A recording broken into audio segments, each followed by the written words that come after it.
শ্ৰীমন্ত শংকৰদেৱ ইউনিভাৰ্চিটিয়ে পুনৰ নতুনকৈ দুখন নতুন নোটিছ ইস্যু কৰিছে। ডি ফাৰ্ম আৰু বি ফাৰ্ম কোৰ্ছৰ ৰিগাৰ্ডিং লগতে নাৰ্ছিং কোৰ্ছৰ ৰিগাৰ্ডিং নতুন নোটিছ ইস্যু কৰিছে। এতিয়া মই নতুন নোটিছ ওপেন কৰিম। এতিয়া মই যিখন নোটিছ ওপেন কৰিছোঁ সেইখন হ'ল বি ফাৰ্ম আৰু ডি ফাৰ্ম কোৰ্ছৰ ৰিগাৰ্ডিং। ইয়াতে ইম্পৰ্টেণ্ট পইণ্ট উল্লেখ কৰিছে যে বি ফাৰ্ম আৰু ডি ফাৰ্ম কোৰ্ছৰ এন্ট্ৰেন্স পৰীক্ষাৰ ফৰ্ম ফিলআপৰ লাষ্ট ডেট অৰ্থাৎ অন্তিম তাৰিখ এক্সটেণ্ড কৰিছে। ইয়াতে উল্লেখ কৰিছে 2024 চনৰ জুন মাহৰ 7 তাৰিখলৈকে অনলাইন এপ্লিকেশ্যন ফৰ্ম ফিলআপ কৰিব পাৰিব ইয়াতে উল্লেখ কৰিছে।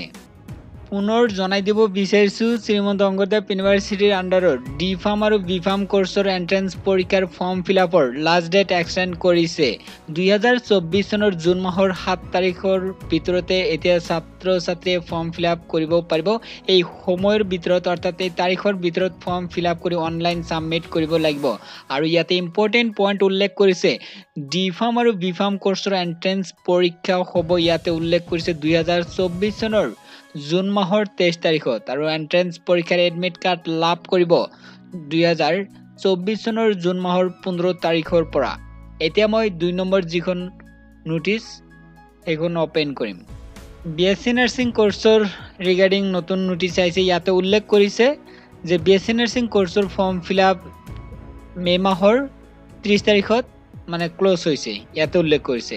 আৰু ইয়াতে ইম্পৰ্টেণ্ট পইণ্ট উল্লেখ কৰিছে যিসকল কেণ্ডিডেট অনলাইন ফৰ্ম ফিলআপ কৰিছে লগতে যিবিলাক কেণ্ডিডেটৰ এপ্লিকেশ্যন ফি যিটো আছে সেইটো মানে কমপ্লিট হৈছে সেইসকল কেণ্ডিডেটৰ অনলি ইস্যু কৰা হ'ব এডমিট কাৰ্ড ইয়াতে উল্লেখ কৰিছে। আৰু এডমিট কাৰ্ড লাভ কৰিব 2024 চনৰ জুন মাহৰ 3 তাৰিখৰ পৰা এডমিট কাৰ্ড লাভ কৰিব বিএসসি নাৰ্ছিং কোৰ্ছৰ এন্ট্ৰেন্স পৰীক্ষাৰ।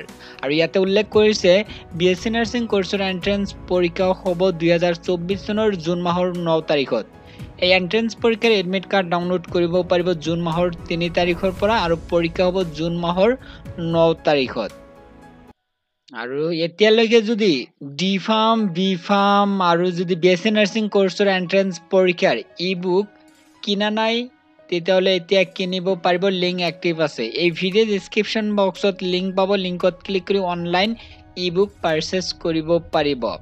ইতিমধ্যে বহুতেই পাৰচেছ কৰি সেল্ফ ষ্টাডি আৰম্ভ কৰিছে। পৰীক্ষাত যিজন কেণ্ডিডেট বেছি নম্বৰ পাব সেই কেণ্ডিডেট বিএসসি নাৰ্ছিং কোৰ্ছত ফ্ৰীত এডমিশ্যন ল'ব পাৰিব, য'ত এডমিশ্যন ফ্ৰী, হোষ্টেল ফ্ৰী, খোৱা লোৱা ফ্ৰী, কোনো ধৰণৰ মাহিলী খৰচ দিব নালাগে।